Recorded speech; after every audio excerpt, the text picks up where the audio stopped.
ഫെബ്രുവരി 12 നടക്കുന്ന ദേശീയ പണിമുടക്കിന്റെ ഭാഗമായി വെങ്കിടങ്ങിൽ സംയുക്ത യൂണിയൻ കാൽനട പ്രചരണ ജാഥ നടത്തി. കരുവന്തല സെന്ററിൽ നടത്തിയ പൊതുയോഗം CITU ജില്ലാ കമ്മിറ്റി അംഗം CK വിജയൻ ഉദ്ഘാടനം ചെയ്തു. ഇന്ത്യൻ പ്രധാനമന്ത്രിയെ ബോധ്യപ്പെടുത്താൻ ശ്രമിച്ചെങ്കിലും അമേരിക്കയെ പോലുള്ള കുത്തക മുതലാളിമാരുടെ താല്പര്യത്തിന് വിധേയമായിക്കൊണ്ട് ആ നയം ഈ രാജ്യത്ത് നടപ്പാക്കേണ്ടതുണ്ട് എന്ന സാഹചര്യത്തിന്റെ ഭാഗമായി തന്നെയാണ് നവ ഉദാരവൽക്കരണ നയവുമായി ബന്ധപ്പെട്ടുകൊണ്ട് ഗവൺമെന്റ് മുന്നോട്ട് പോയത്.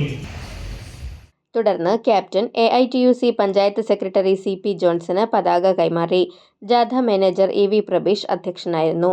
CPM ലോക്കൽ സെക്രട്ടറിമാരായ KK Babu, KA Balakrishnan, CPI local secretary CR Dileep, Kochappan Vadakkan, vice captain Shobhana Murali എന്നിവർ സംസാരിച്ചു. വെങ്കിടങ്ങ് സെന്ററിൽ നടത്തിയ സമാപന പൊതുയോഗം ജില്ലാ പഞ്ചായത്ത് അംഗം രാകേഷ് കണിയാമ്പറമ്പിൽ ഉദ്ഘാടനം ചെയ്തു.